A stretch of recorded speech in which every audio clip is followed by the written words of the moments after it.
Good evening. Welcome to Unity Church of the Hills. We're glad you're here.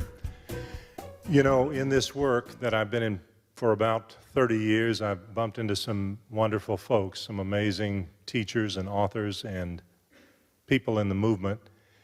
And along comes Dr. Joe into my life about a year and a half ago through his second book, and the one that really jumped out and grabbed me. And we began to work with that book here on a regular basis and teach it as best we could. And then we worked it out for Dr. Joe to be here through the auspices of Insight Events in June. And I had a feeling that he would be, as he presented himself on What the Bleep and in his work. But it's been a great pleasure to find that is really absolutely the case. Dr. Joe Dispenza is a great gift to all of us, and he is so because he sees the great gift, the geniuses that we all are, and has a tremendous ability to bring that out. So please welcome to our stage tonight, Dr. Joe Dispenza.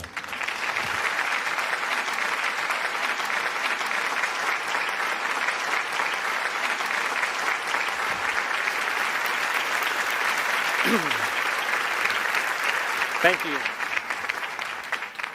I want you to turn to the person next to you. I want you to look them in the eye. I'd like you to introduce yourself as a genius. Let's begin.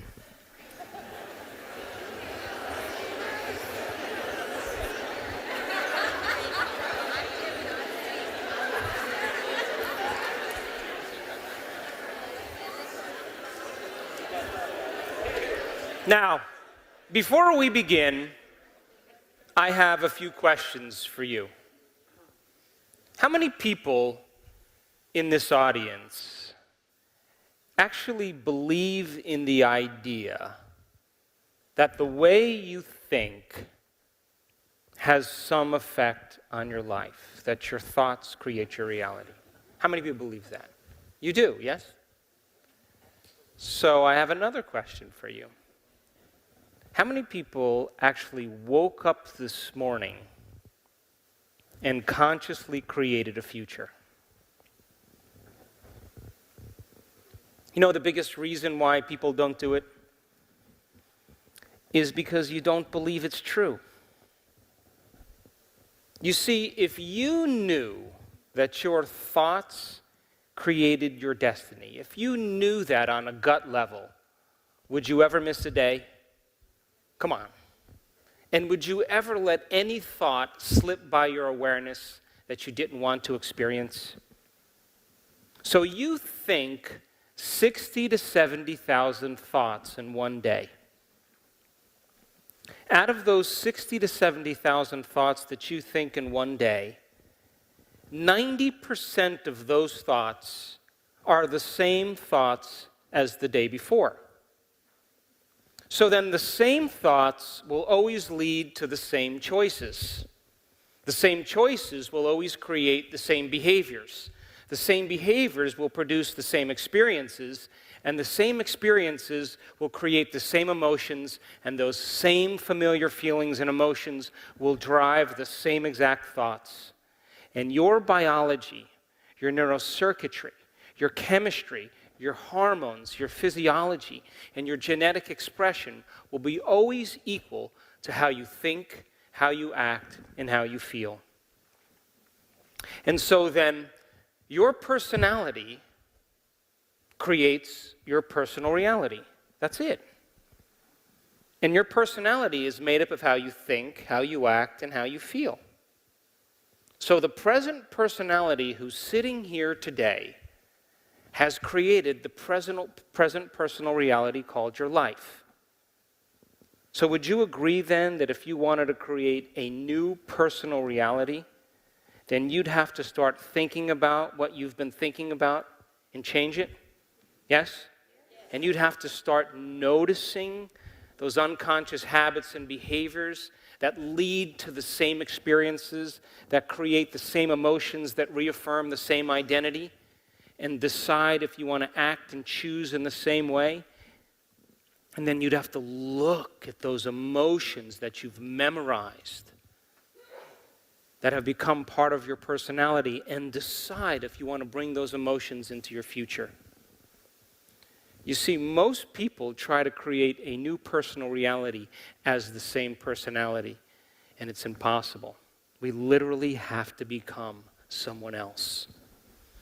So then, if you keep thinking the same way every single day and making the same choices that lead to the same behaviors, there's a principle in neuroscience. And that principle is nerve cells that fire together wire together. So as you repeat the same thoughts, choices, and behaviors and experiences, you're forcing your brain to fire in the same sequences, in the same patterns, in the same combinations every day. And as long as you make your brain work the same way every day, you're reproducing the same level of mind. And you begin to hardwire your brain into a very finite signature. And that finite signature is like the box of the brain. So then, thinking outside the box then would mean that you would begin to make your brain fire in new sequences, in new patterns, in new combinations. And whenever you make your brain work differently, you're changing your mind, because mind is the brain in action. So the one ingredient that allows you to begin the process is information, is knowledge. Because every time you learn something new, you make a new connection in your brain. That's what learning is. Learning is forging new synaptic connections. Remembering is maintaining and sustaining those connections. So then, the Nobel Prize laureate Kandel in the year 2000 found that when people learn just a few bits of information, they doubled the number of connections in a certain part of their brain from about 1,300 connections to 2,600 connections. But if they didn't revisit that information and review it, within hours or days, those circuits literally pruned apart. So then, as you begin to learn vital information about the nature of reality, the new science of possibility, and you begin to wire that information in your brain, and you can repeat it, which, by the way, if you come to the workshop tomorrow, you're going to have to repeat everything that you learn, because you're going to have to wire it in your brain. So that in your weakest moment or your darkest hour, you don't talk yourself out of possibility. So as you learn just a little bit of information, you're adding new stitches into the three-dimensional tapestry of your gray matter. And if you can contemplate and think about what you've learned, you're making your brain fire in new and different ways. And when you make your brain work differently, you're changing your mind. So then, new thoughts should lead to new choices. And new choices should lead to new behaviors. And new behaviors should create new experiences. And new experiences should create new emotions. And those new feelings and those new emotions should drive new thoughts. And that's called evolution. So then, does your environment control your thinking, or does your thinking control your environment? Or we could say, does your personal reality create your personality, or does your personality create your personal reality? So then your brain is organized to reflect everything you know in your life. Your brain is a reflection of your external environment. It's an artifact from the past of all the things you've learned and all the things that you've experienced. It's wired or mapped in your brain.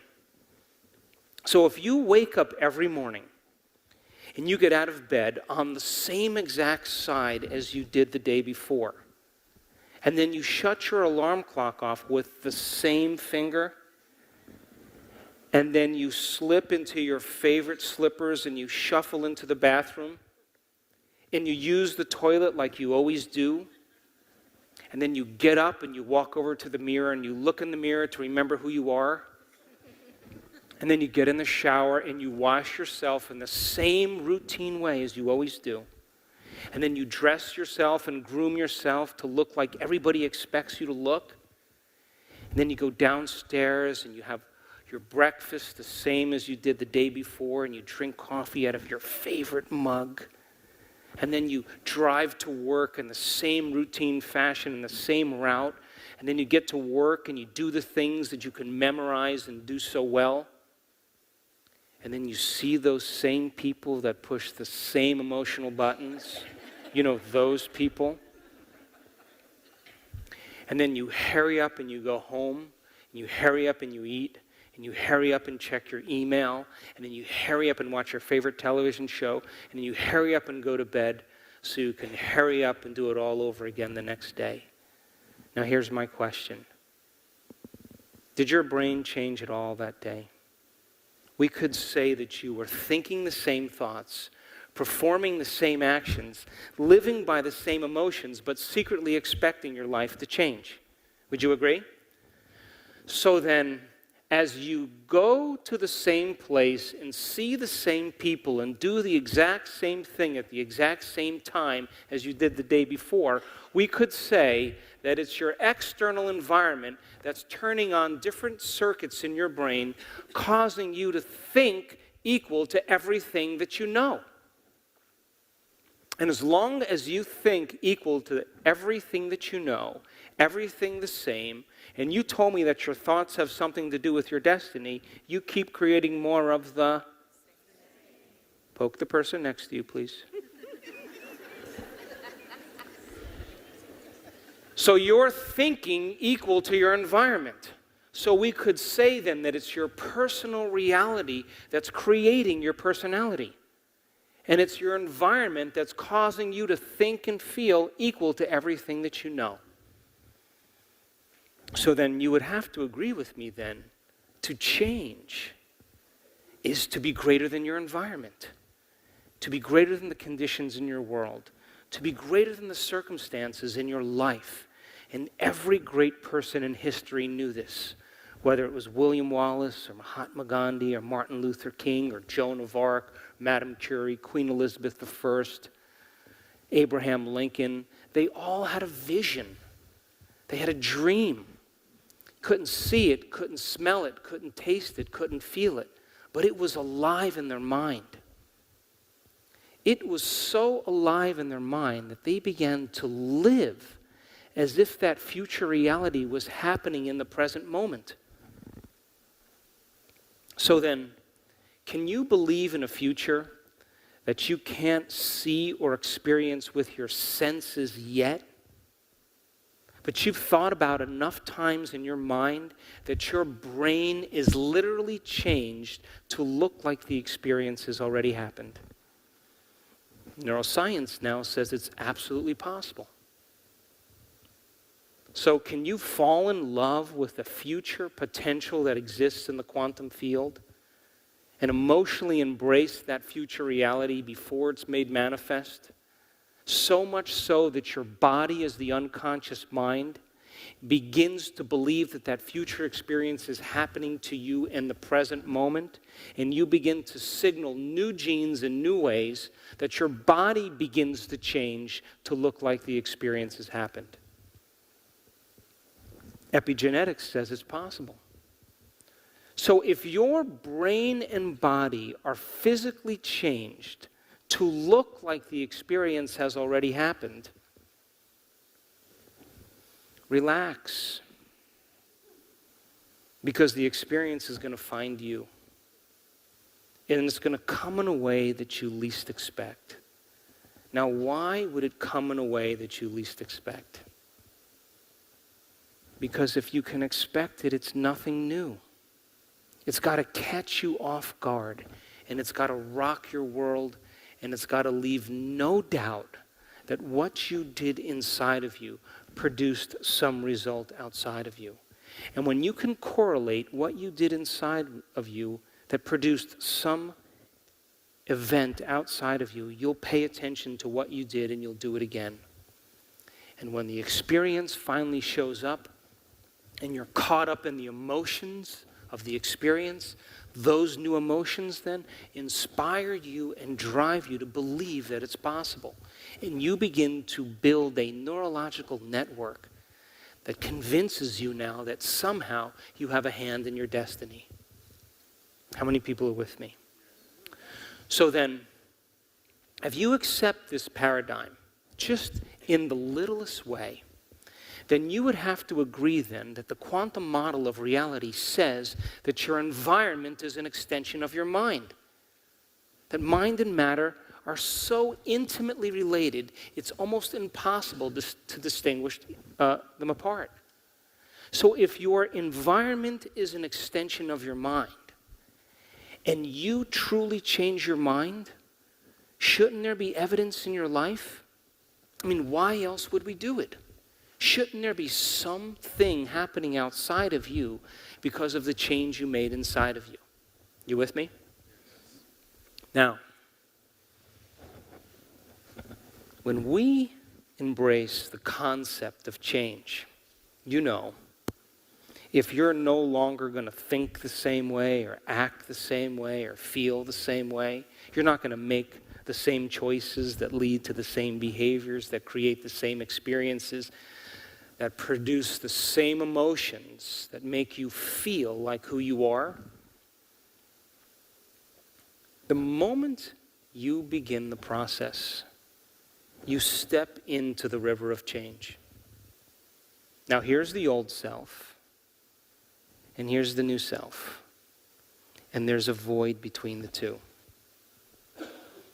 And when people begin the process of change, the moment they're no longer going to think like themselves, the moment they're no longer going to act like themselves, complain or blame or make excuses or feel sorry for themselves or judge other people, and the moment they are going to stop the emotions that keep redefining them, they just put their foot in the river.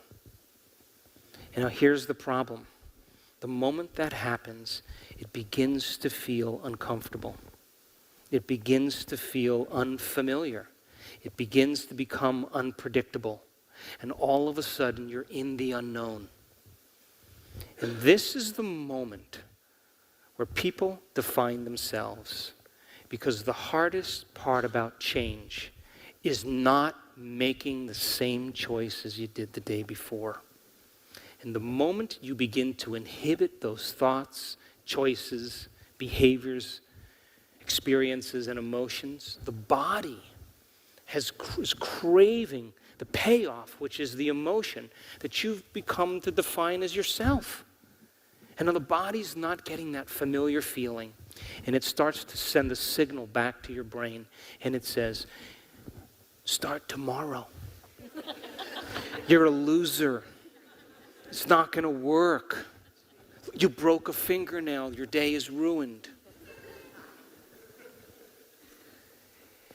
And those thoughts are the body as the mind, as you'll learn, trying to unseat you. And if you listen to that voice as if it's true, that voice, that thought will lead to the same choice, which will lead to the same behavior, that will create the same experience, that will produce the same emotion, and you will say, this feels right. No, that feels familiar. Crossing the river of change is the biological, neurological, chemical, hormonal, addictive, genetic death of the old self. It is a literal dying of the old self. And people will say to me, Dr. Joe, yeah, but I can't predict my future. I'm in the river of change. Well, the best way to predict your future when you're in the unknown is to create it. And only when you are in the unknown, when you are in that void, if you can begin to become comfortable with it, that the magic happens. So then, we invest enormous amounts of energy in building an identity that's connected to the old self. And where you place your attention, as you'll learn this weekend, is where you place your energy.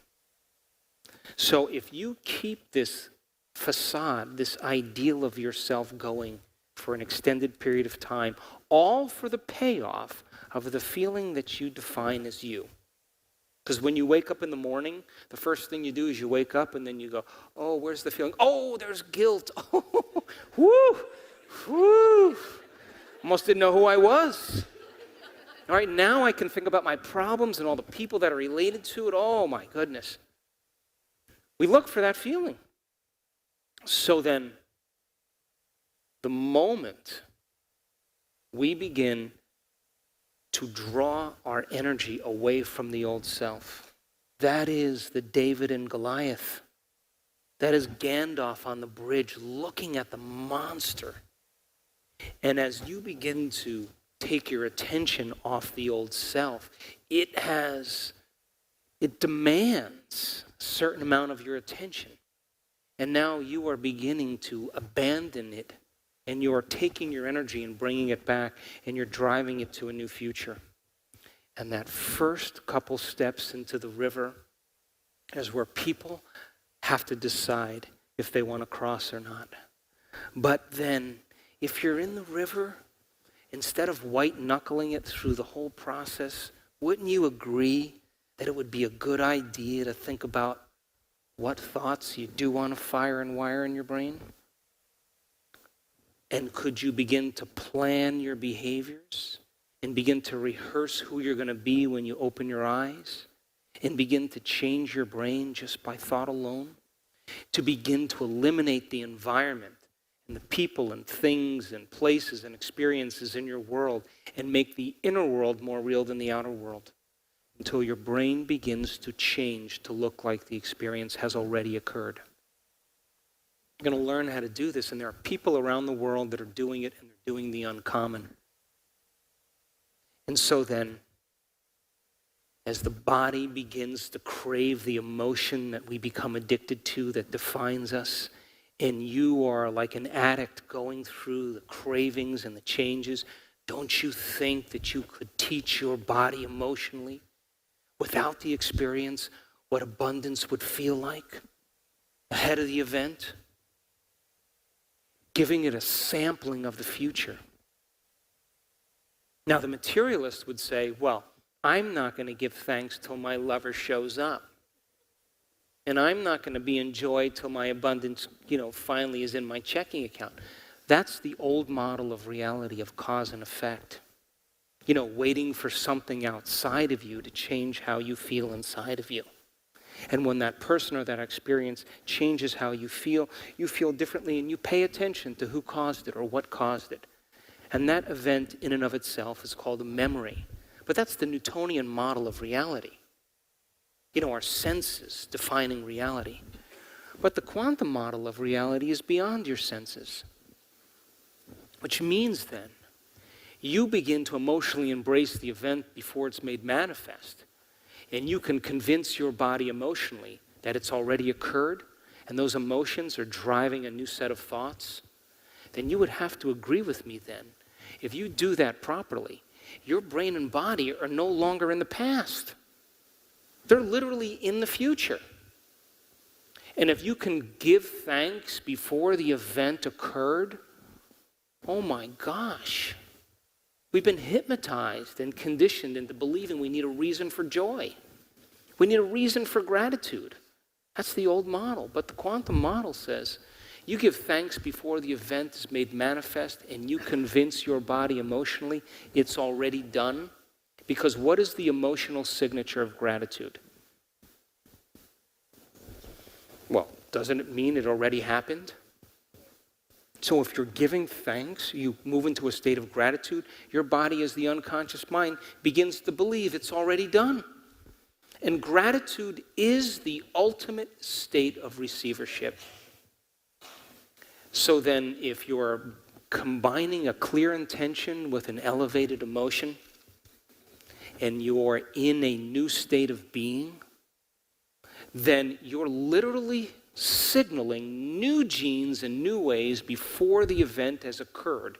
And your body begins to change, as you'll learn this weekend, to look like the experience has occurred. You've already signaled a gene. The body's already in the future. And as a matter of fact, if you combine that model with the quantum model of reality, and you're observing that destiny, your body's going to be drawn to the event. So then, our senses should be the last to experience what our mind has created. And so then the materialist would wait for the event to occur to give thanks. But the quantum mind has already experienced it enough times that when their mind and body are in the future, they have a sense of knowingness. So taking philosophical knowledge, information, and initiating that information into your life to have an experience allows you to begin to experience the truth of that knowledge. And then ultimately, if you can re-experience it enough times, you begin to master it. You go from philosopher to initiate to master.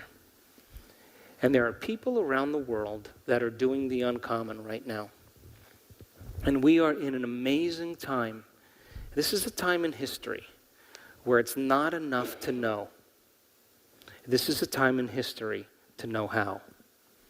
And I can tell you from the movie What the Bleep, after it became an overnight sensation, the most common question that I heard over and over and over again was, how do you do it? And why is it so hard to change? Those are two questions I kept hearing over and over again. So then most people wait for crisis or trauma or disease or diagnosis or loss to finally decide to change. We have to be knocked to our knees when we finally say enough. And when we reach that point where we're in crisis, we no longer feel like ourselves, and that's the first time we could actually see ourselves. Because you're beginning to look at it through the eyes of someone else. But my message is, why wait? You know, you can learn and change in a state of pain and suffering, or you can learn and change in a state of joy and inspiration. Which would you choose? Now, the old model of reality that's been steeped in religion is that you have to suffer and you have to go through all the emotions along with it. And then it's time to change. But why not create the life you want in the state that you're in? So, after What the Bleep, we started teaching workshops around the world, not because I ever wanted to do it, but because people kept asking me, what do you do? And how do you do it? And so we taught these workshops for a year. And guess what happened? Nothing. I mean, some people had some changes, but it really wasn't amazing, you know? And I had to think, you know, if I was making a difference or not. And I don't know if I wasn't saying it well, or I just, you know, it wasn't being received. But after about a year, about 9-10 months, all of a sudden we started getting emails from people. And the first line of every email that we get is always the same. The very first line reads exactly the same. It reads, "You're not going to believe this. I actually applied this stuff and it works." And so we started seeing people heal themselves of different conditions, and it became exciting. And then we started to teach these other level workshops because people wanted to know more, and then more levels. And I never planned on doing any of this, to be honest with you. And we had an event in Colorado, and it was an advanced workshop, and the staff pulled me aside of the hotel, and they asked if I was handing out ecstasy on the breaks, you know. And so that particular event was very emotional for me because I started to witness transformation occur right in our workshop. And people were having a tremendous release of the emotions from the past. And so then at the end of that event, they said, "Come do another event." And I was like, I don't know anything else.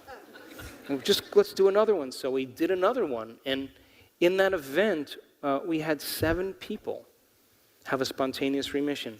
They were signaling new genes right in the event.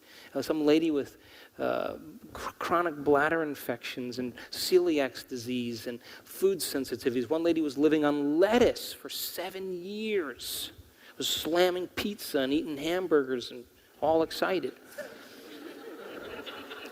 And it caught my attention because all of a sudden I was witnessing transformation in real time. And I knew that something was going on inside of people. And then we did this event in Seattle, and this lady had MS. She was in a wheelchair, and she got up after her meditation and walked across the front of the room, unassisted, feeling back in her legs, signaled the gene right in the meditation before the experience. She wasn't waiting for something or someone to heal her. She emotionally embraced the potential in the quantum field before it was made manifest, and she intentionally selected that outcome. And when you combine a clear intention with an elevated emotion, you move into a new state of being. And she knocked on the door of the cell with an amplitude of energy that literally began to program the gene, turned on new genes and turned off old genes. And then we had another event, and another lady with MS from Texas, believe it or not, got feeling in her leg. Now I was totally absorbed because I knew on some level we were making a difference in people's lives. So then I started thinking we should measure this stuff. So we brought in a team of neuroscientists and quantum physicists, and we partnered with Heart Math Institute, and we started teaching these advanced workshops. And I can tell you from experience that people just like you are doing the uncommon. They're doing the miraculous. They're doing amazing things. And they don't have to be a monk or a religious person or a nun, or they don't have to be a male or white or any of that stuff that keeps us separate. They understand that there's an intelligence within them that's giving them life. And that same intelligence that's organizing all of those functions, keeping your heart beating. Your heart beats over 2 gallons of blood per minute. Over 100 gallons of blood in 1 hour. Over 100,000 times in one day through 60,000 miles of blood vessels. And your vascular system is 3% of your body weight. That you lose 25 million cells every second. Oh, you just made another 25 million. Were you thinking about that? That in one cell of your body, it goes through the order of 100,000 to 6 trillion functions per second. Now multiply that by the 50 to 70 trillion cells that make up your body, and that communication is happening faster than the speed of light. You inhale 2 million liters of air a day, and within seconds, it's transported to every cell of your body. Are you trying to keep track of all of that? So there is an intelligence that's giving us life. And the question is, can you take time out of your busy day to begin to emulate it? Can you begin to develop a relationship with it, interact with it, show it what you want, but not as a victim, not as a fearful person, but you have to be divine. And when you begin the process of making that change, that same intelligence that's giving you life and organizing all those functions is the same intelligence that's creating supernovas in distant galaxies, keeping the planets rotating around the sun, causing flowers to bloom. It's both personal and universal. It's within you and all around you. So then, if you begin to ask for this intelligence to move in you, to move through you, and to move all around you, you are knocking on the door of possibility. And so I learned so many things in measuring people's transformation in the last year.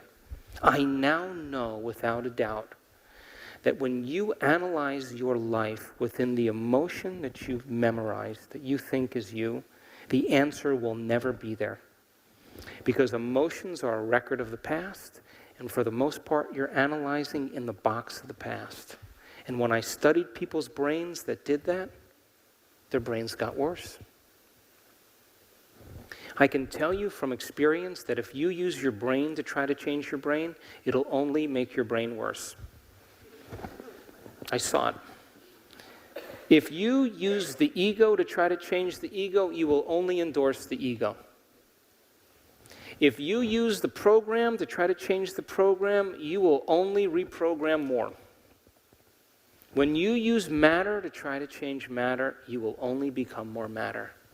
And only when you are true consciousness, and I have seen it over and over again, is when you have dominion to change your brain, to change your life, to change your body, and to create some future time. And so we taught these workshops because I wanted to see if it was true.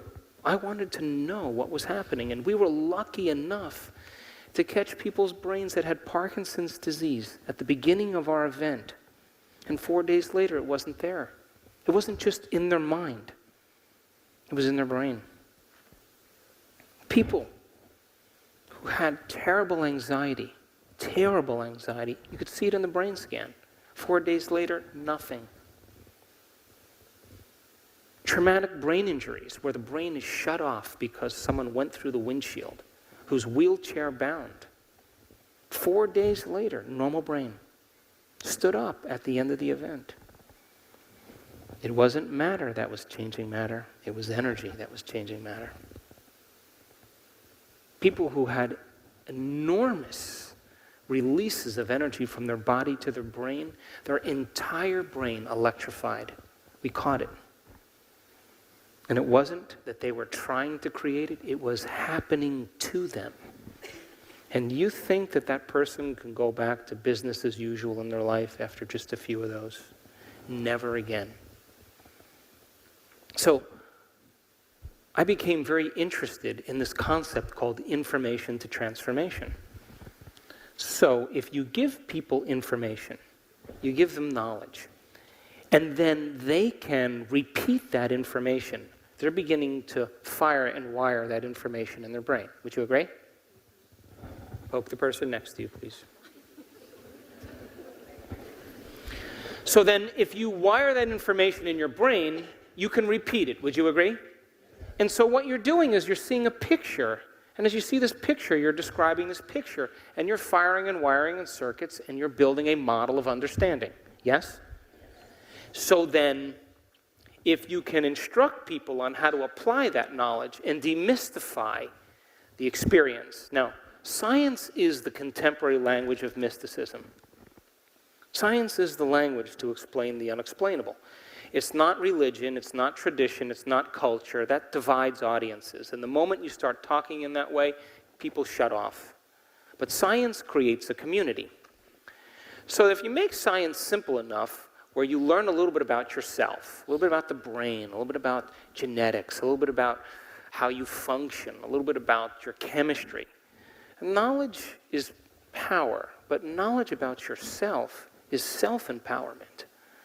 And you can instruct people on how to apply that knowledge and demystify it to a point where they can begin to apply it in a certain way for the experience.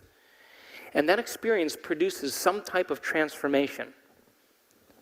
If you could measure that transformation, isn't that more information to teach transformation?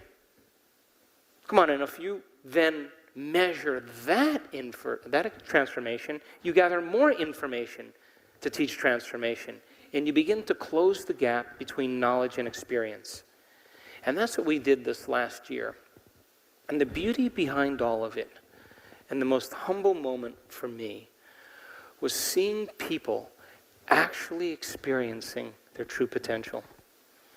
And I really have no interest any longer in doing keynote presentations, or I'm not really thrilled about conferences. And I want to be with people that want to do it. I want to be with people that want to actually apply this. Because when you begin to apply these principles in a simple way, the end product of that is called magic. And there isn't a person in this audience that's so special to be excluded from this equation. That we are creators, that's who we are. And so, this weekend, this tiny little weekend, one day, to retreat from your life for one day, to remove the constant stimulation that reminds you of who you think you are, to no longer see the same people or go to the same place and do the same thing at the exact same time, to give your brain a break and your body a break from the re-identification of your world, long enough to learn new information, and then wire it in there and then have the experience. And when you begin to repeat the experience enough times, you begin to develop a skill. And we saw that in our advanced group, that most people, in order to change their brain state in the United States, it takes about 1.5 minutes to 2 minutes for people to alter their state. That the average time for our students is under 1 minute.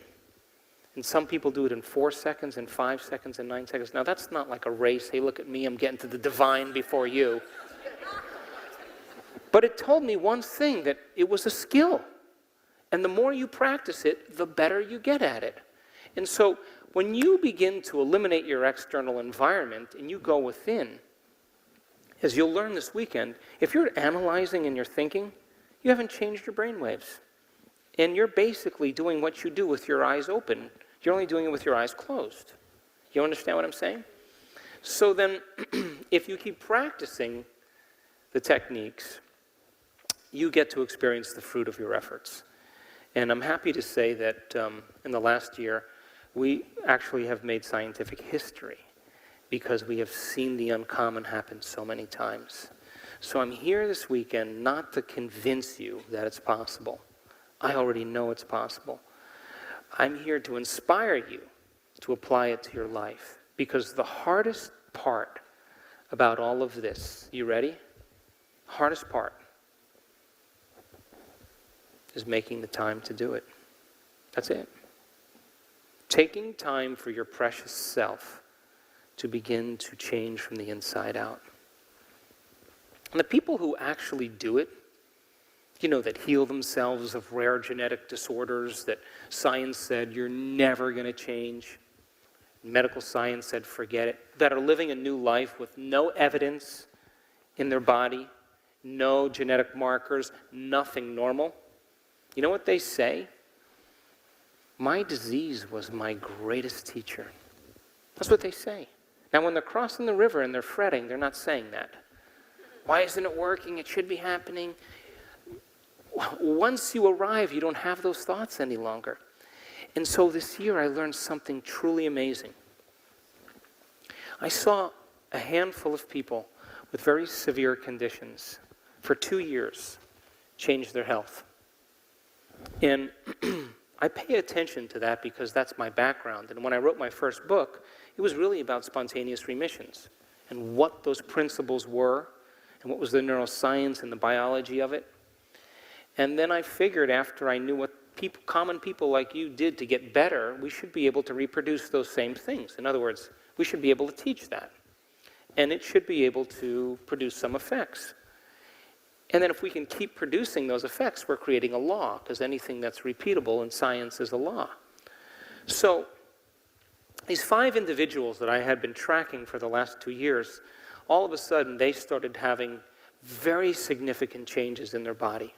Like, no evidence of the disease ever existing in their body. All their blood values and all their urine analysis, all normal. They were given a clean slate.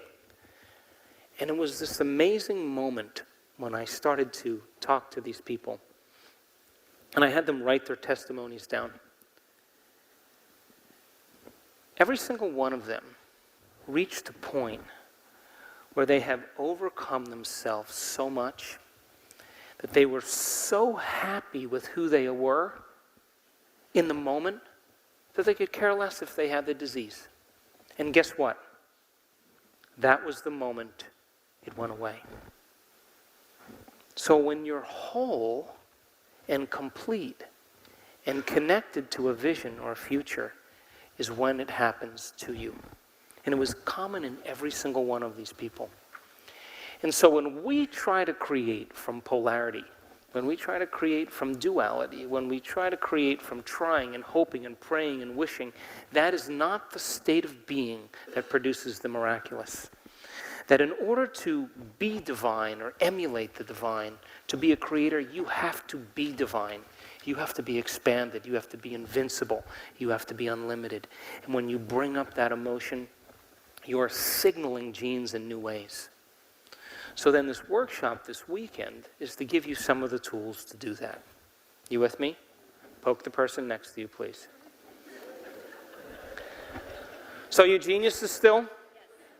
Now, every time you have a thought, you make a chemical.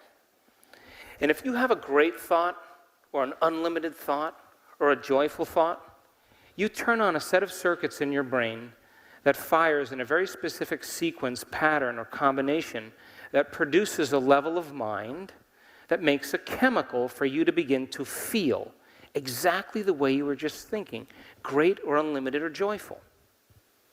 Now, if you have a negative thought, or an unhappy thought, or a guilty thought, you turn on a different set of circuits in your brain, and a different sequence, pattern, and combination that creates a different level of mind that signals the brain to make a chemical to match the exact thought you were thinking for you to feel exactly the way you were just thinking, negative or unhappy or guilty. Now, the moment you begin to feel the way you think, because the brain is constantly monitoring the body, you begin to think the way you feel, which makes more chemicals for you to feel the way you think, and then you think the way you feel, and then you feel the way you think, and you think the way you feel, and then you feel the way you think, and then you think the way you feel. And you do this for years on end. And the cycle of thinking and feeling and thinking over time creates what I call a state of being. Now, a state of being is when your mind and body are working together, when your thoughts and feelings are aligned to a destiny. Now, thoughts are the language of the brain, and feelings are the language of the body. And how you think and how you feel creates a state of being. You with me? So would you agree then if you thought an insecure thought, that in a matter of seconds you would begin to feel insecure? Yes? And the moment you begin to feel insecure, isn't it going to drive more insecure thoughts? Which is going to cause you to feel more insecure, and then you're going to think more insecure thoughts, then you're going to feel more insecure. And then you're going to say over time, I am insecure. And whenever you say, I am anything, you're commanding your mind and body towards a destiny. Now, the redundancy of this cycle of thinking and feeling and thinking over time conditions the body to memorize that state as well as the conscious mind. And whenever the body knows as well as the mind, that's called a habit. A habit is when your body is the mind. Now, 95% of who you are by the time you're 35 years old is a set of memorized behaviors, emotional reactions, beliefs, perceptions, and attitudes that function just like a computer program. You subconsciously become the mind of that state. How many people are with me? 95%. So now it's going to come time to change, and you're going to use 5% of your conscious mind to think positively while you've been running the cycle of negativity for the last 35 years. And then you're going to create your dream board, with your hairstyle and your SUV and your fingernails and the big house behind you and a kid in the back with a perfect smile in the car seat. But you're going to feel unworthy. That's mind and body in opposition. You see, we have to recondition the body to a new mind. And that's where greatness comes in. So then, if you keep thinking and feeling and thinking in the same way over time, just like any program, the body will know how to do it better than your conscious mind. And when the body becomes the mind, now you're in a habit. And a habit is an unconscious, automatic set of thoughts, behaviors, and emotions that is acquired through frequent repetition. So then, you can't consciously remember your PIN number because you had 3 glasses of wine downtown in Austin. But then you walk over, you look at the keyboard, You can't consciously remember the number, but then all of a sudden your fingers press the number. How did that happen? You practiced it so many times that your body knew better than your brain. And that's where most of our personality exists. Now, how do we get this way? Feelings and emotions are the end product of past experiences. And you can remember experiences better because you can remember how they feel. Now, when you're in the midst of an experience, everything you're seeing and smelling and tasting and feeling and hearing, all of your five senses plug you into the environment. And as you're in the midst of that event, all of this data is rushing back to your brain through those 5 different sensory pathways. The moment that information reaches your brain, it causes jungles of neurons to begin to organize themselves into networks. The moment those neurons string into place, the brain makes a chemical, and that chemical is called a feeling or an emotion. How many people are with me? Now, because emotions tend to last longer, long-term memories, you can remember your first kiss. You can remember graduating from high school. You can remember a promotion, your wedding day, being proposed to, the birth of your children. You can remember going on vacation and catching a fish off the coast of Mexico and eating it with your friends and drinking great wine and feeling the breeze and seeing the sunset. But the problem is you can't remember what you had for dinner the night before, right? Because routine lulls the brain to sleep. And most Americans can tell you exactly where they were on 9/11. They could tell you who they were with, what time of day it was, and what they were doing. Because everything that you were seeing and hearing changed your internal state. And the moment you felt differently inside of you, you woke up and you paid attention to what caused it outside of you. And that event in and of itself is called a memory. So then think about this. You're geniuses, right? So if feelings and emotions are the end product of past experiences, and you're feeling the same way every single day, what does that mean? Nothing new is happening in your life? Yes? Now, if feelings and emotions are the end product of past experiences, and you can't think greater than how you feel, or feelings have become the means of thinking, are you thinking in the future or are you thinking in the past? And as long as you told me that your thoughts have something to do with your destiny, as long as you're thinking equal to how you feel and you're thinking in the past, you keep creating more of the quantum model of reality is still working for you. Now, your body is your unconscious mind. And it does not know the difference between an actual experience in your life that creates an emotion and an emotion that you can fabricate by thought alone. To the body, it's exactly the same. So if you're thinking and feeling in this loop for years on end, your body as the unconscious mind is believing it's in the same past experience 24 hours a day, 7 days a week, 365 days a year. The body literally believes it's in the past. And if you condition the body to be the mind of that emotion, then the body literally is in the past. And you can't create a new future while your body's living in the past. How many people understand? So now, when we react to something or someone in our life, the chemical change that's created in the body is called a refractory period in science. So you react to someone or something, and all of a sudden you feel different chemically, and you don't know how to control your emotional reaction to that event, and those emotions last for hours or days. You know what that's called? That's called a mood. What's wrong with you? Oh, I thought you'd never ask. I'm in a mood.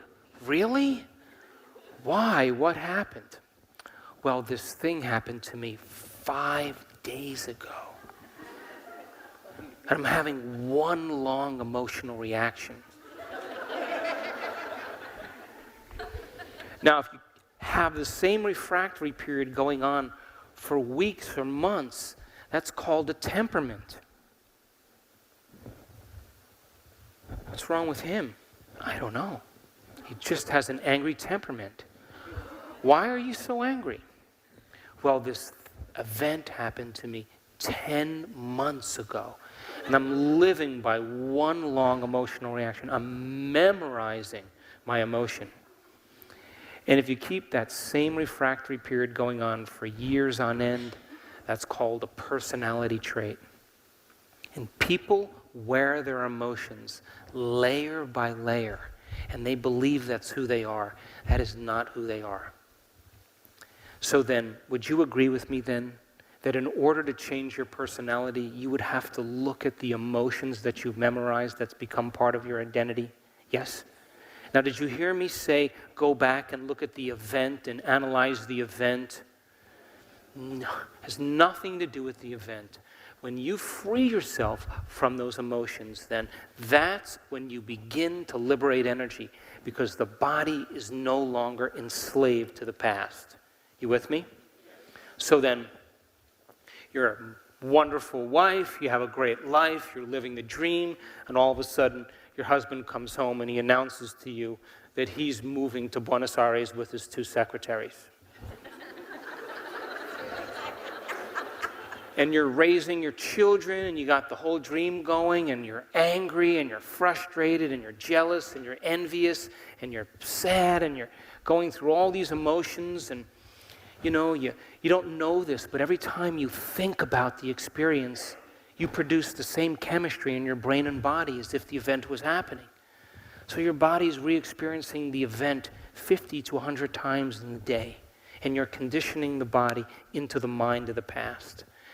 And then you call up your mother and you tell her, and then you tell your family, and then you keep talking about it, and you keep running the chemicals and firing and wiring the circuits in your brain, and it turns into a mood, and it turns into a temperament. It goes on for years on end. It becomes part of your personality. You're just that bitter, angry person. And so someone approaches you 20 years later and they say, why are you so angry? And you say, well, I am this way because of this event that happened to me 20 years ago. From a biological standpoint, what that really means is, I haven't changed in the last 20 years, and this event knocked me out of balance. And this emotion now defines me from that experience of the past. I haven't changed in the last 20 years. You with me? So another woman, she's living the dream, and her husband comes home and he announces that he's moving to Barcelona with his 2 secretaries and the IT guy. And now this woman goes through the same emotions. She's angry, she's frustrated, she's jealous, she's envious, she's bitter, she's hateful, she's judgmental, she's sad. And this goes on for a while. And all of a sudden, she starts to look at how she's feeling, and she says, God, living by these emotions isn't loving to me. And all of a sudden, she grabs the book on unconditional love, and she reads it, and she gets the companion CDs. She listens to those, and she comes to the Unity Church, listens to Reverend Steve, and she's wiring all this information in her brain, and now she's weighing the old beliefs against the new concepts, and now she goes to the dark night of the soul, and she realizes that all the answers have to come from within her. And in a moment, after weeks of learning this information, knocking on the door of possibility, it finally becomes visceral. And she says, oh my God, if I loved myself and I loved my ex-husband, I would free him and wish him the best. And she lets go. She shortens the refractory period of her emotional reactions. That's called emotional intelligence. And she gets on with her life, and she raises those kids by herself. She takes them to the baseball games and the soccer games and the ballet. She works during the day. She goes to school at night. She's up early in the morning taking her kids to the carpool. And years go by, and she finally gets her degree. Within 1 year of her degree, she scores a new job in Austin, Texas, one of the fastest growing cities in the United States.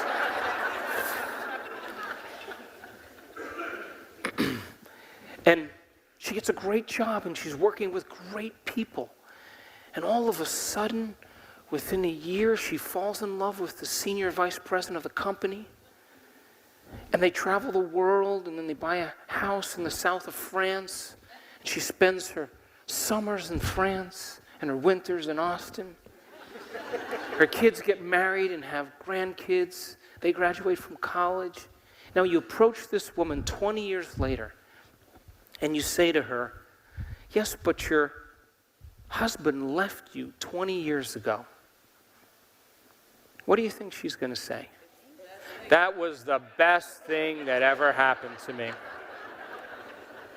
You see, a memory without the emotional charge is called wisdom, and that's the name of the game here.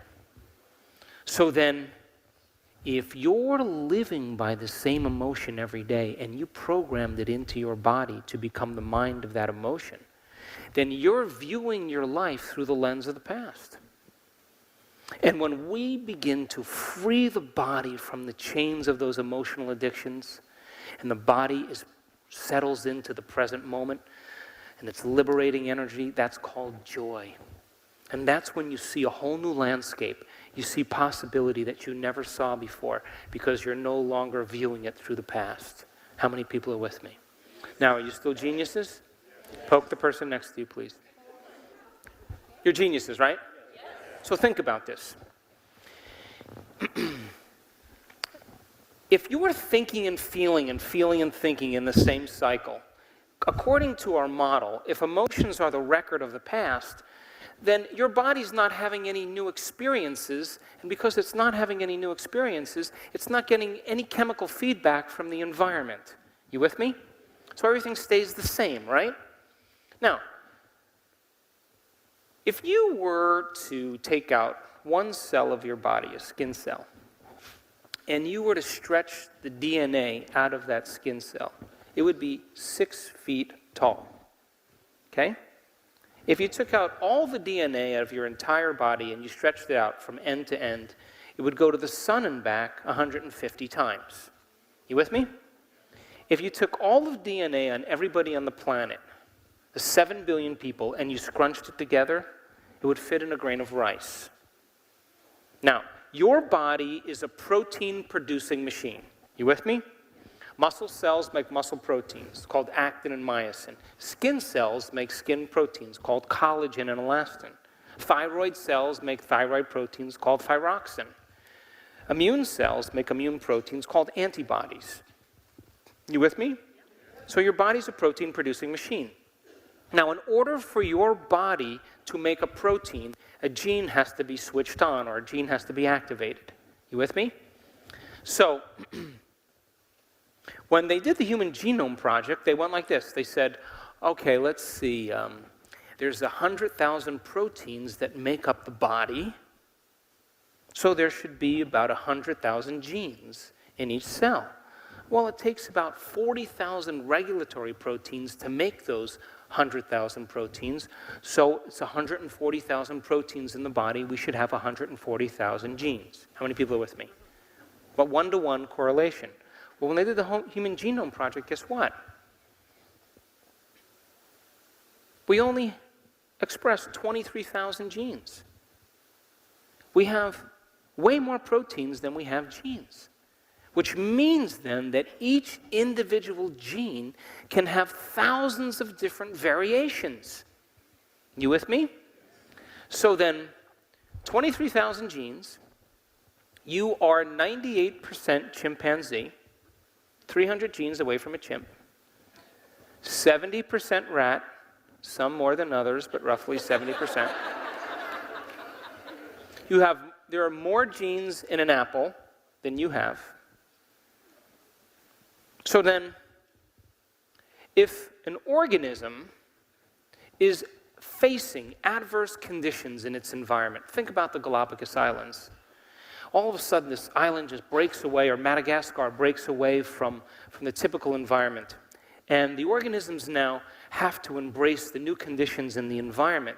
With the changing conditions in the environment, the organisms have to behave differently and make different choices in order to adapt to those conditions. You with me? Poke the person next to you, quick. So if the organism's able to adapt and change its behaviors, it should have a new experience, right? And then the new experience produces new chemical information from the environment, and that chemical information then begins to signal the gene. And so by the redundancy of the same signal from the same experiences in the environment, you keep knocking on the genetic door, all of a sudden the gene turns on and it makes a new protein. So if it's cold temperatures, all of a sudden the organism, through the series of exposures, has thicker fur. Fur is a protein. If it's predators chasing prey, they have longer legs. If it's altitude, hemoglobin binds the oxygen more. It's a protein. If it's current, bigger tail fin, it's a protein. So then, as the organism begins to adapt to the experience, then, it begins to produce different chemical feedback through experience that begins to signal the gene. So then if emotions are the end product of past experiences, and you're thinking and feeling in the same cycle, you're keeping the same genes turned on and the other genes turned off, and now you're headed for your genetic destiny. How many people are with me? You got that, yes? So then here's my question. What if nothing new is happening in your life? Can you signal the gene ahead of the experience? That's called epigenetics. So then, if you take a group of diabetics and you have them watch a comedy show for 1 hour, and you measure their blood sugar levels before and after they've eaten a meal and they watch a funny show, that within 1 hour they signal 23 new genes that begin to regulate their blood sugar. Turn on new genes, turn off old genes, just by changing their internal state. If you take a group of stressed out people that are executives, and you teach them how to relax for 6 weeks, to meditate and to breathe, they regulate 1,561 new genes. But if you're thinking and feeling in the same way every single day, you keep the same genes turned on and the other genes turned off, and now you're headed for your genetic destiny. And in fact, if you keep signaling the same gene with the same emotion that makes the same protein, sooner or later the gene's going to wear out. And it's going to begin to make a cheaper protein. So then all aging is the result of improper protein production. What happens when you age? What happens to your muscles, your joints, your bones? It's all protein. Your hair, your skin. So then, if you could signal the gene ahead of the environment, then you may have the key to begin to change your health. How many people are with me? Yes?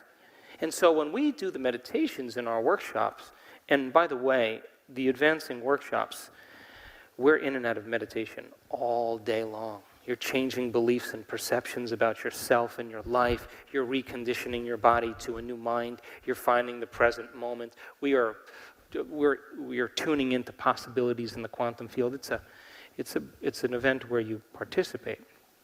So our students begin to understand then that they could signal the gene ahead of the actual experience. Then they don't have to wait for their healing to happen. All they have to do then is move into that state of being and bring the elevated emotion, and that new emotion then is information that begins to activate new genetic expressions. Now, the expression of proteins is the expression of life. So then, when a person changes their internal state, they begin in a matter of moments to signal new genes in new ways. If you take a group of people, we did this experiment where they took a group of men and they brought them to a retreat center north of Harvard University. And they told these men for 5 days to pretend like they were 22 years younger. That's it. And they measured their finger length and their range of motion and their IQ and their memory retention and their height and their weight. measured all the range of motion of their spine, all these physiological functions. They measured their gait. And they set it up in the retreat center that there were pictures of Marilyn Monroe and Joe DiMaggio and Mickey Mantle, and there were songs playing all the time from, the great bands, the big orchestras, and they just pretended like they were 22 years younger. Well, the researcher, Ellen Langer, at the end of the experiment said, I was playing touch football with these guys. By the end, some of them throwing their canes down. Now, when they measured all of the values that they measured before they pretended like they were 22 years younger, they had longer fingers, they had more range of motion, they were taller, they had lost weight, they had scored 60% better on their IQ test just by pretending to be somebody else. So here's the question. Who are you pretending to be? Now, you have three brains. Three brains in one that allow you to go from thinking to doing to being. Your thinking brain is your neocortex. You're listening to me right now with your neocortex. It's the seat of your conscious awareness. It's that walnut on the outside with all of its folds and valleys. And the neocortex plugs us into the environment, and it loves to learn information. And as you experience and you learn, you upgrade the hardware and the circuits in your thinking brain. You with me? Now, you read the book on how to ride the bicycle, how to dance the salsa, how to cook French cuisine, how to be more compassionate, how to forgive, and all that information is stored in your thinking brain. You with me? It's the intellect. It analyzes, it's the theologian, it's the philosopher. Now, if you take that knowledge and you apply it, or you personalize it, or you demonstrate it, it means you're going to have to modify your behaviors in some way and do something differently. So if you change your actions and you do something differently, then you should have a new experience. Would you agree? And a new experience then should reinforce the circuits in your brain that you understood intellectually, but then it would activate the second brain called the limbic brain or the emotional brain or the chemical brain, which is underneath the neocortex, and it produces a feeling or an emotion. You with me? Poke the person next to you, please. So then, you read the book on compassion by the Dalai Lama, and then you read the book by Mother Teresa on forgiveness, and you read the book about emotional intelligence, and you go to the workshop and you review your notes, and then you get on the teleclass seminar, and you're getting all this information in your analytical, intellectual, philosophical neocortex. And all of a sudden you start walking around in your life and you're saying, hey, you know what your problem is? You need to be more compassionate. You got a problem with compassion. Open your heart. Oh, and you over there, listen, you just need to forgive. Why hold on? And then, you need to get more emotionally intelligent. Shorten the refractory period. Come on, pick it up a little bit. And everybody is blown away by all of this knowledge that you're espousing. They're knocking on your door at work, asking you to administer to them. They want to know what you know, and everything's going really well, right? But then you're getting ready for the company Christmas party, You're putting lipstick on, you're getting ready, you got a little Motown playing, and all of a sudden, you get a call from your best friend.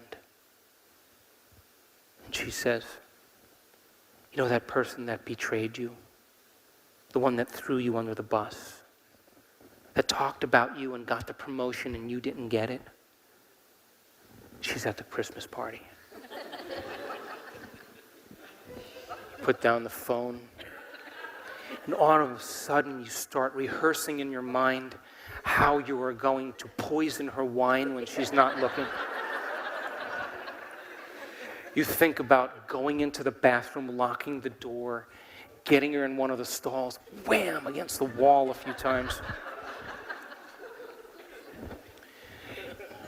You start thinking about how you're going to embarrass her in front of everybody, and all of a sudden, you stop. And you think, oh no, I read the book on compassion. Damn it. Now I got to do something. And all of a sudden, you start to become conscious of your unconscious thoughts. You start to notice your knee-jerk behaviors. You start to become aware of those addictive emotions. And as you begin to observe them, you're no longer the program. You're the consciousness observing the program. And you begin to objectify your subjective self. And as you inhibit those thoughts, behaviors, and emotions, nerve cells that no longer fire together, and you begin to silence the circuits in your brain that are connected to the old self.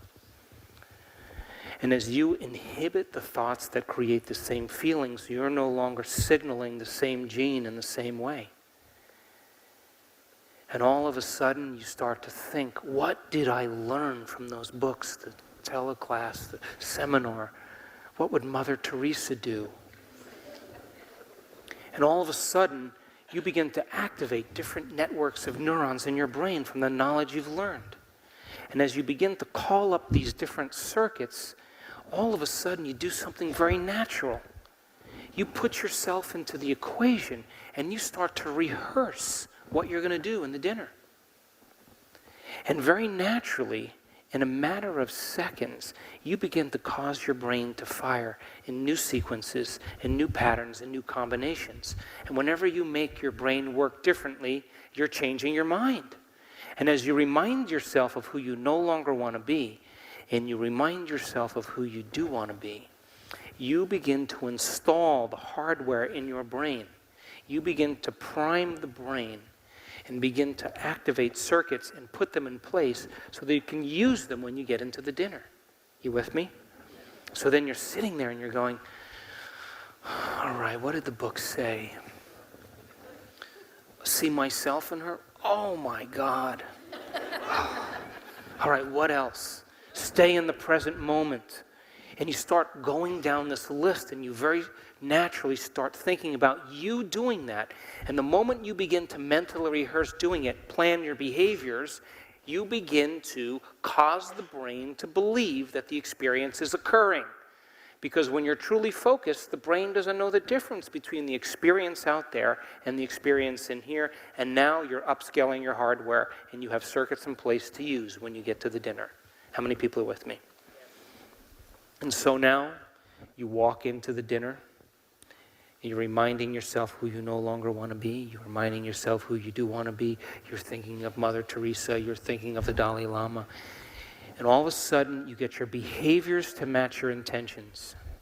You get your actions equal to your thoughts. You get your mind and body working together. And all of a sudden, in the midst of your enemy, you have a new experience. And you do exactly what the book says, and your heart opens, and you feel compassion, you feel love, you feel freedom. And the moment you feel that emotion, you are now chemically teaching your body to understand what your mind has intellectually understood. So we could say knowledge is for the mind and experience is for the body. And in that moment, you are embodying knowledge. The word becomes flesh, and you're signaling new genes in new ways, and that second brain called the limbic brain is whipping up a batch of chemicals for you to begin to understand, no longer philosophically what it meant, but now you begin to understand it on a visceral level, and you are teaching your body emotionally to understand what your mind has intellectually understood. How many people understood? And now it's no longer philosophical. Your heart is open, and you're seeing through the lens of a different being because your mind and body are working together. But it's not enough to do it once. You can't forgive your enemy one time and expect to be on the stained glass windows in church. You got to be able to repeat the experience. You got to be able to do it over and over and over again. You got to be able to do it so many times that you neurochemically condition your body to memorize compassion as well as your conscious mind. And when you can get your mind and body working together, or your body to become the mind of compassion, or your mind and body to merge, now you're in a state of being. And when you're in a state of being, you activate that third brain called the cerebellum, the seat of your subconscious. Now you've practiced it so many times that you no longer have to consciously think about it. It's innate in you. It's who you are. As a matter of fact, you know how you do it, but you don't even know how, because it's subconscious. It's automatic. It's effortless. It's second nature. And when we get to that point where we have that level of competence, we could say that we've memorized an internal neurochemical order that no person, no thing, no experience could move us from it. And that's what we call mastery. How many people are with me? So how many people here know someone who's mastered suffering? It doesn't have to be you. It could be anybody. And you say to them, hey, did you read the book I gave you? No. Hey, did you see the DVD? No. Hey, we're going downtown Austin. We're going to watch some great bands. We're going to have a couple drinks. You want to come? No. What are they saying? I've memorized this neurochemical order that no person, no thing, no experience will move me from it. Now, we use those same three brains to memorize altruistic states of being. And the quantum field only responds to who you're being. Not what you're thinking, not what you're feeling, but who you're being. They did an experiment where they took a group of people that were very, very talented in praying. They're good prayers. And they said, it's a skill. They said to these people, now look, we're going to set 3 vials of DNA out in front of you. And with all of your conscious intention, we want you to see this DNA unwinding or rewinding. And so they kept seeing the DNA winding and unwinding, winding and winding, winding and unwinding. At the end of the experiment, they checked the DNA, and guess what happened? Nothing. Intention, getting clear on what you want, a mindful process, did nothing to change the DNA. So then they said to the people, okay, move into an elevated mood. Feel goodwill and gratitude and joy. And just open your heart and just emanate this emotion into the field. So they kept doing it over and over again, over and over again. They checked the DNA, guess what happened? Nothing. Elevated emotion did nothing to change the DNA. But when they said to those people, we want you to see the DNA unwinding, and then we want you to get into the feeling, give thanks for the DNA unwinding before it unwinds. Guess what happened? 25% of the DNA unwound. You see, the thoughts that you think are like the electrical charge in the quantum field. And the feelings that you emote are the magnetic charge in the quantum field. And how you think and how you feel broadcasts an electromagnetic signature that influences every single atom in your life. The thought sends the signal out, and the feeling draws the event back. So it begs the question, what are you broadcasting on a daily basis?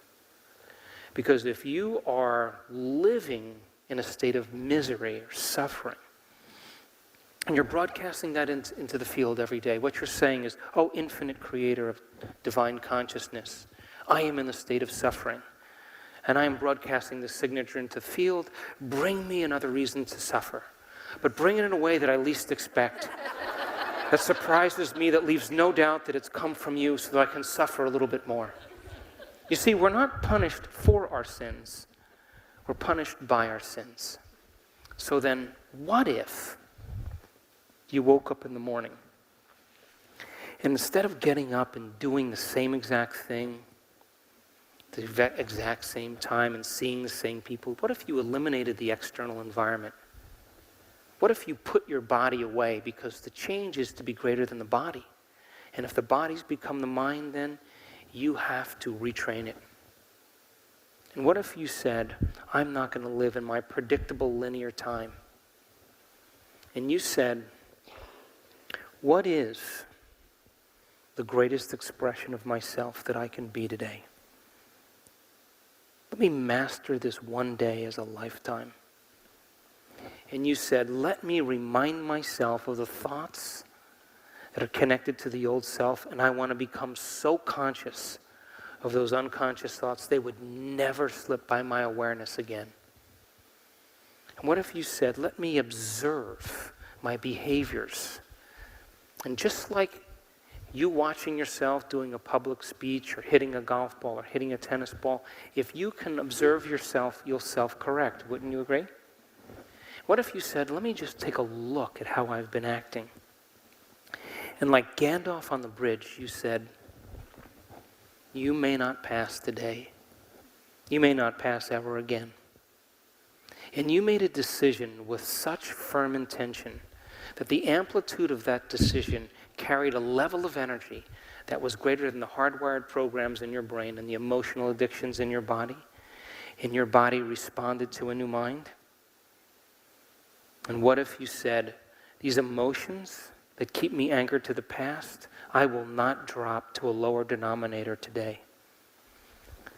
And you became clear of who you no longer wanted to be. You lit a match in a dark place.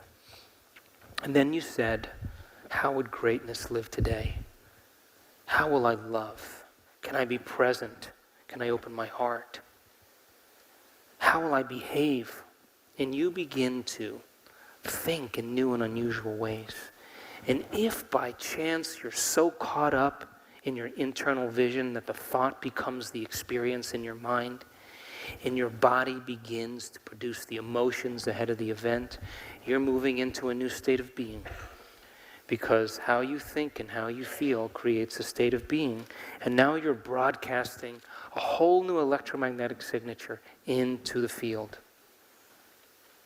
And what if you said, I am not getting up from my meditation until I am this person? Now we're talking about greatness. And your body is bucking and kicking like an unbridled stallion. It's impatient, it's frustrated. Why? Because we trained it to be that way. And it wants to get up and open its eyes and do things to reaffirm the identity of the emotion that it's addicted to. And you're saying, stay, stay. Just like an animal trainer, the body is the animal.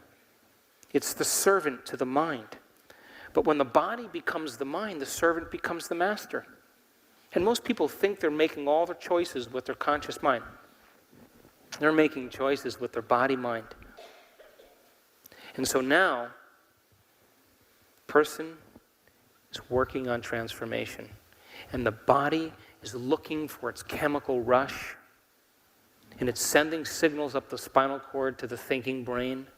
And it's looking, the thermostat in the brain, it's measuring the amount of chemicals of suffering or guilt or shame.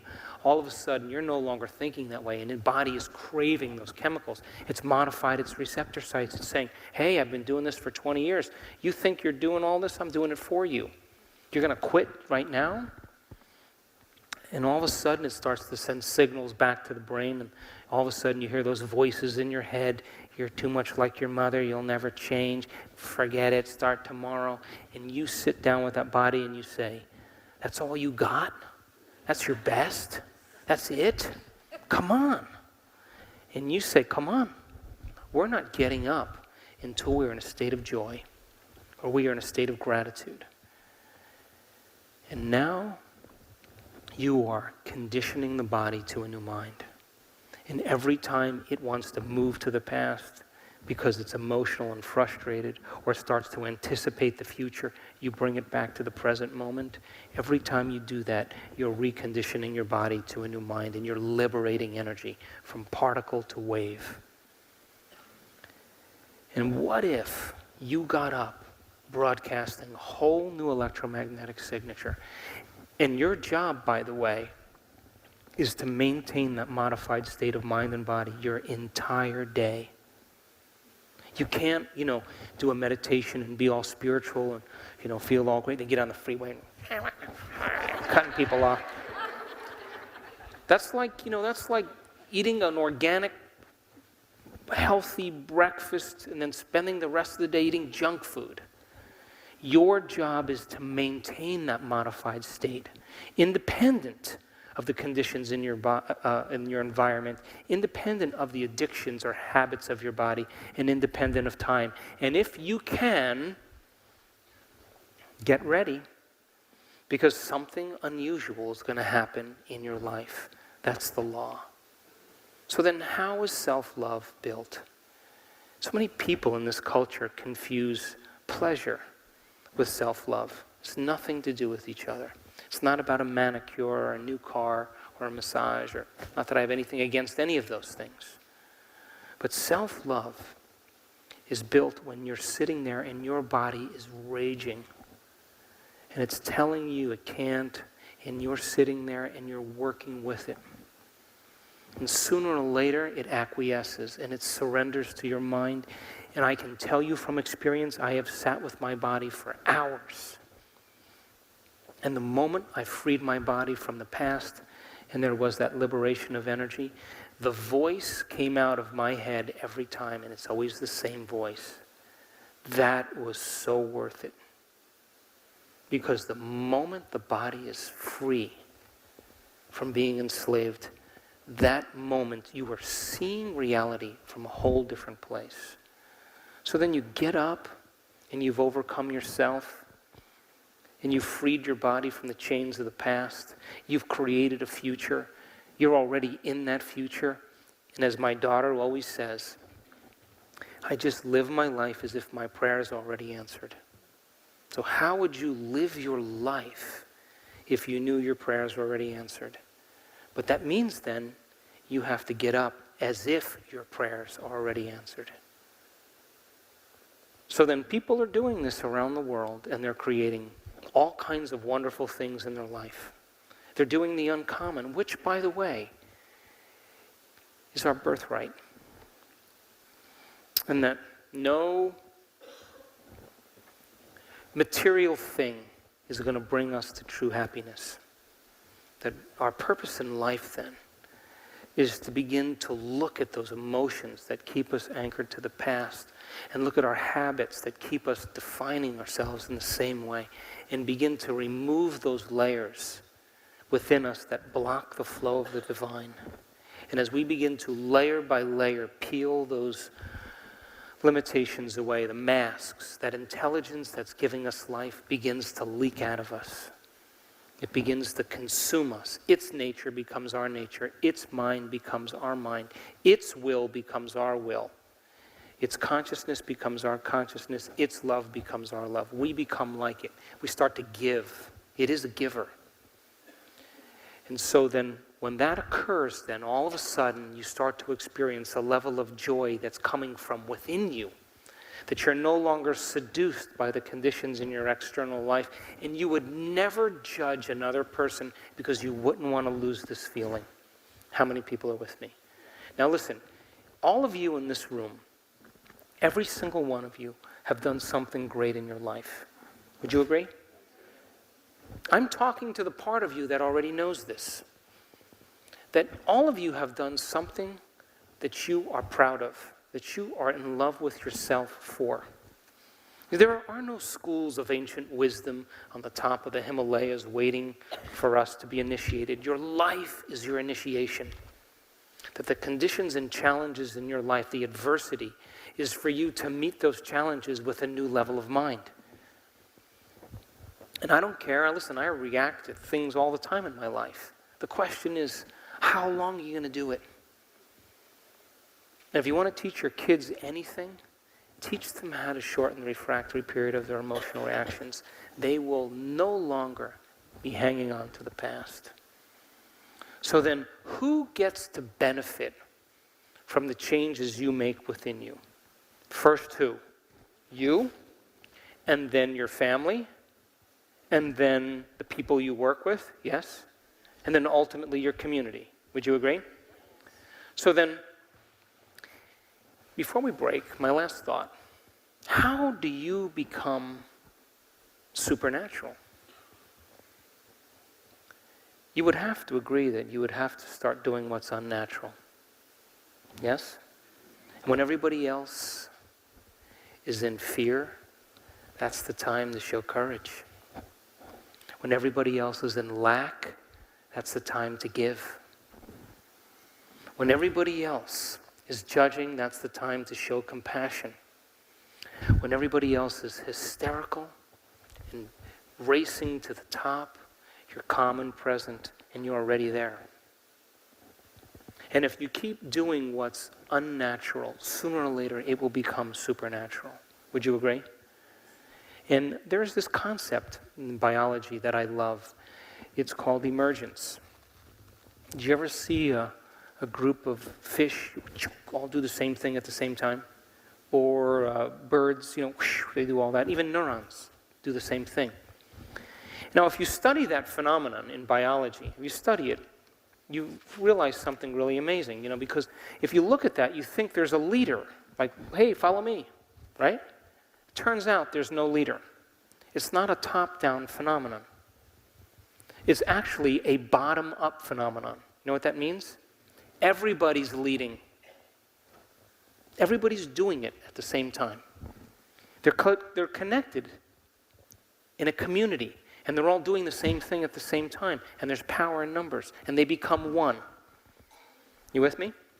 So there's an unconscious stigma that all great people get it in the end, right? If you get too passionate about something and you lead with passion, you're going to get it. Martin Luther King got it. Gandhi got it. Joan of Arc got it. Abraham Lincoln got it. John Lennon got it. Everybody gets it in the end if you're an individual. So subconsciously, most people are like, ooh, I don't want to shine too much, But what if everybody's leading? Can't take out everybody, can you, huh? So the new consciousness that's emerging, the new consciousness is about us demonstrating all of this. To demonstrate it in every area of your life. You can't tell me you want peace in the world and be arguing with your coworker. Take care of that first. You can't tell me you want abundance, but you feel lack. You can't feel lack. An abundant person doesn't feel lack. They feel abundance. So then gold only attracts gold. Lead doesn't attract gold. So then we have to really demonstrate all the things that we want to see in the world. And if you're overcoming your fear and anxiety, and I'm overcoming my frustration and anger, and I'm working on me and you're working on you, we're more prone to really serve and give, and we begin to connect on a deeper level. And I can tell you, I have been around the world in the last 14 or 15 years, and I have seen transformation many, many times. And I can tell you it looks the same on everybody's face. I don't care if you're from Japan or China. I don't care if you're from South America. I don't care if you're from Canada. It all looks the same. That there is a liberation of energy. And that liberation of energy is what I call the natural state of being. And that's who we really are. So as we begin to remove those layers that block the flow of the divine in us, we become more like it. We give more. We care more. We serve more. We want to make a difference in people's lives. We consider the whole when we make choices. So great time to be alive in history. Great time because all of the models are collapsing. The political model, the economic model, the medical model, the religious model, the educational model, the environment. It's all collapsing because there's no longer a paternalistic view. Information is so readily available. And because of that, ignorance is a choice. And so then, if you begin to understand this, then, and you see through the illusion and the veil that keeps people separated and in fear and competing and hostile, because that's a great way to control people. But when you and I lay down the very thing we used our whole life to get what we want for something greater to take over, that's the time you give people permission to do the same. And this is a great time in history because people just like you are doing the uncommon. I was in Munich, and my assistant Paula was with me. And then from Munich, we went to Amsterdam and I did some events in Amsterdam. And then from there, we went to Barcelona.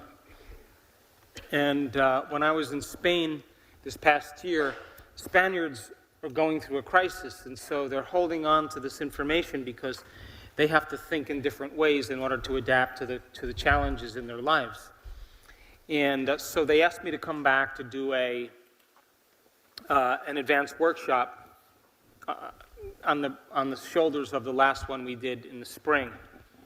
So we were doing the event, and there's a woman sitting over here, and I recognized her because I had seen her in New York. She had flown in New York to come to an event that I was doing, and she wanted to come to Spain. And as I was walking out, she walked with me, and she said, listen, I healed myself of cancer, and by doing the inner work. So I said, email Paula the story, and I'll read it. And, because I love to read those stories. That's feedback. That's why it keeps me doing what I'm doing. So I read the story. I was in tears. And I had her get up on the stage in Spain. And she stood up and she said, I'm a woman from Holland. I'm Dutch. And I was living a great life. And my husband said, hey, honey, I'll be right back. I'm just going to go to the store. And he left, and he went to the top of one of the tallest buildings in Amsterdam, and he jumped off the roof, committed suicide. Now, she was so devastated and so shocked from the experience that it branded her emotionally. And she couldn't think greater than how she felt, and she was desperate and very angry at him because there was no signs, he just did it. And it was like a big, F you. Can I say that in this church? My mother wouldn't approve. So she was left with raising her children by herself. You get the picture? And the experience was so devastating to her that within a very short amount of time, she started signaling the wrong genes in the wrong ways. And you'll learn tomorrow about the hormones of stress and what they do long-term in the body.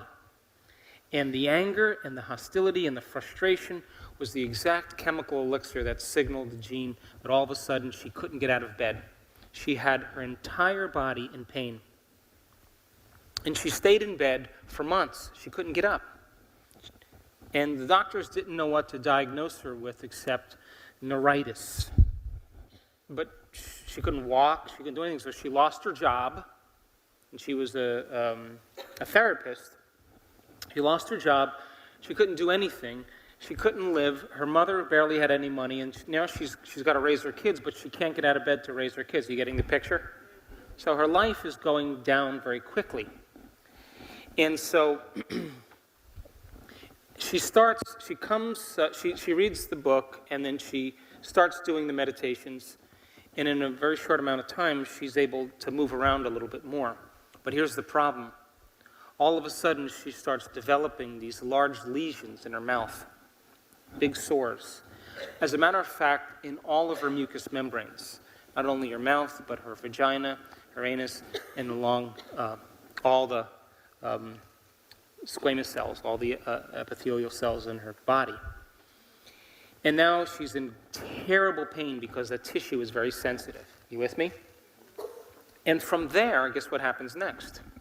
She's still angry at her husband. She's still victimized by the experience. She develops esophageal cancer. And now, she's very aware that she's got to make some changes. And so, she's telling this story in Barcelona, and she sits down and she starts writing down every single thought that she thinks when she feels angry.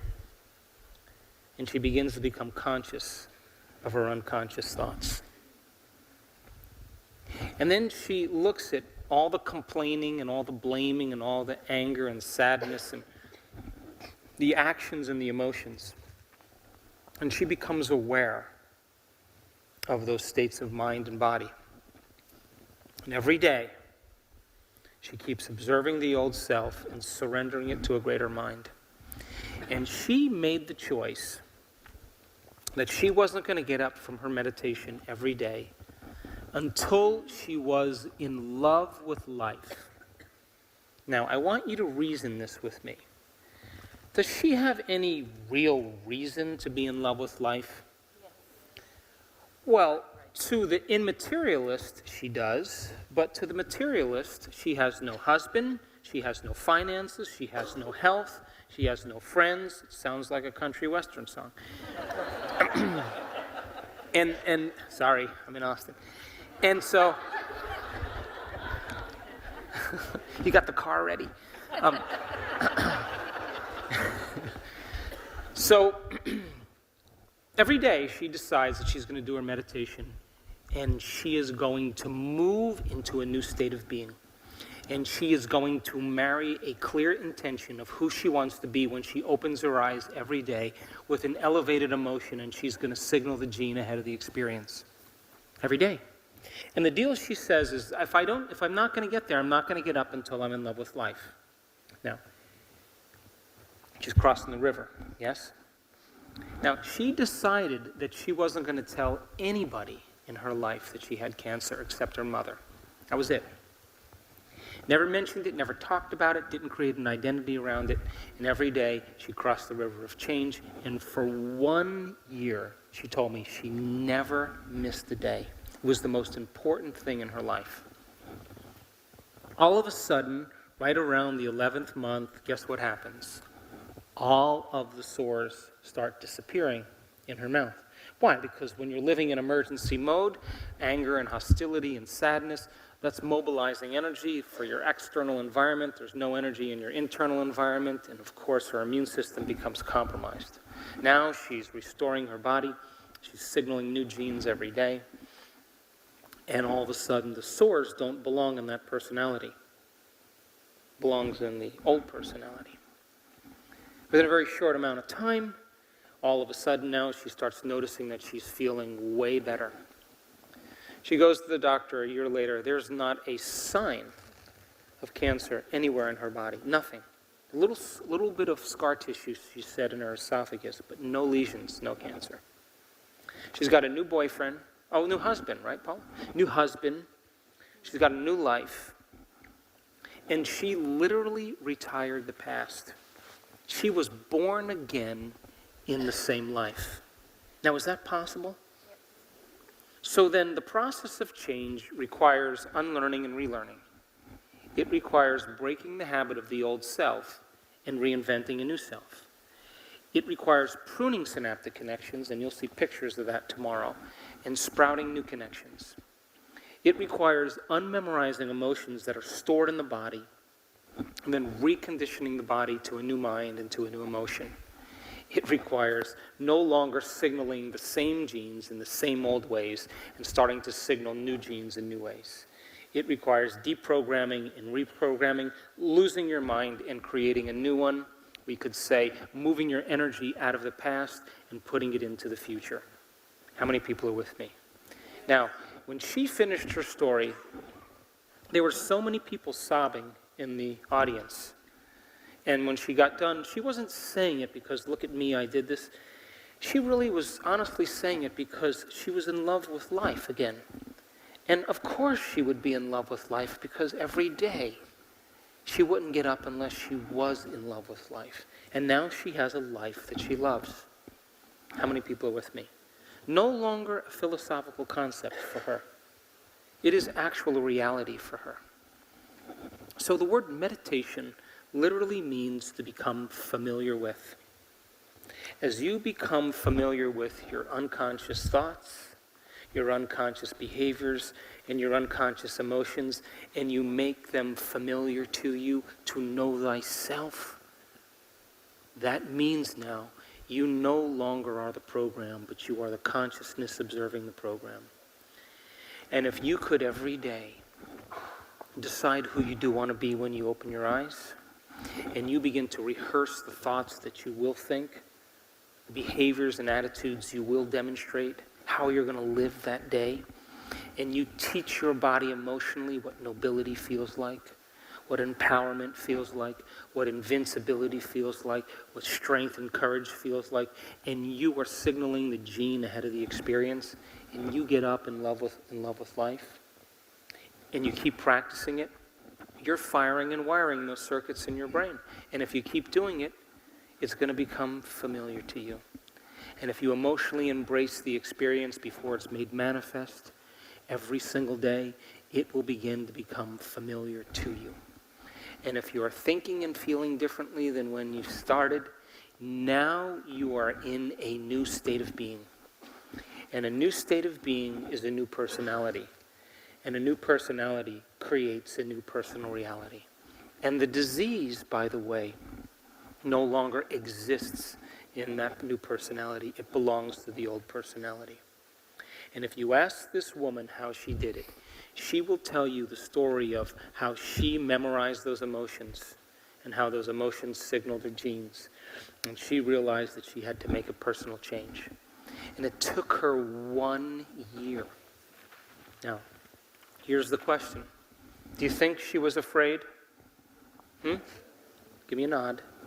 Yeah? Do you think she had doubt? How about another nod? Do you think that she was still bitter and angry at times? But was she aware of it? Yes. So then, would you agree there were days where she didn't want to do her meditations? Yes. Oh. Would you agree there were days that she was discouraged? But she did it anyway. And every time she chose herself, she fell more in love with herself. Because she said that was so worth it. So she is no longer a woman defined by her past and her trauma. She sees it as just an incident in her life. Why? Tell me why. Because she's got a new life. She's born again, and she looks back at her old life like it was another lifetime. So then, all these emotions that we experience, that we think is who we are, is not who we are. And tomorrow, we will learn the process of change. We will learn how to make that change. And when you move into a new state of being, it's time to command matter. And when I say command matter, that is you as the quantum observer observing a future. But you have to be big, and you have to be expanded, and you have to feel divine. You can't feel limited or like a victim or insecure. That is not emulating the divine. It's not in its consciousness to be that way. And people who do it, and they begin to create from this new state of being, have the experience sometimes the same day before they get home. It shows up in their life. So that person that healed themselves of cancer, just by standing up and talking about it, because of mirror neurons. You know mirror neurons? You know what mirror neurons are? They model behavior. You feed your kids, you go like this. You want them to model your behavior. Mirror neurons are modeling neurons. They imitate behavior. So if you see someone dance the salsa really well, you'll dance the salsa better, yes? If you see someone hit a tennis ball well, you'll hit it better, yeah? So then, if you see someone stand up and talk about healing themselves of cancer, won't you accept that it's possible for you as well? Didn't we say that? So then, the workshop tomorrow is basically a one-day, an introduction into these concepts. I'll show you pictures of neurons connecting and disconnecting. I'll show you what it means to use your brain when in a state of creation. I'll show you what it looks like in your brain and body when you're living in stress and when you're living in survival. We'll talk about the quantum model of reality. You know, viewing your life from the same level of mind every day. You as the quantum observer, causing infinite fields of possibility to collapse into the same patterns of information called your life. And we will talk extensively about what it means to change. And because when we move into these elegant states of being, and you feel profoundly empowered and so whole, it becomes a little irony. Because all the things you thought you wanted, you no longer want because you're whole. And it's impossible to want in that moment, and that's the moment it happens. So one day to retreat from your life as a foundation. And we're doing the intensive workshop here in Austin because it's the last time I'm doing it. We'll record it, it'll be available for people, but my passion and my interest really is in the advancing workshops, the progressive workshops and the advancing workshops. We're going to be measuring epigenetics in our advancing group. We do brain scans on people. We measure their heart coherence. We measure the energy in the room. We measure the energy around the body. We measure the energy centers of the body. And we see transformation happen sometimes in one meditation. And sometimes it's a woman.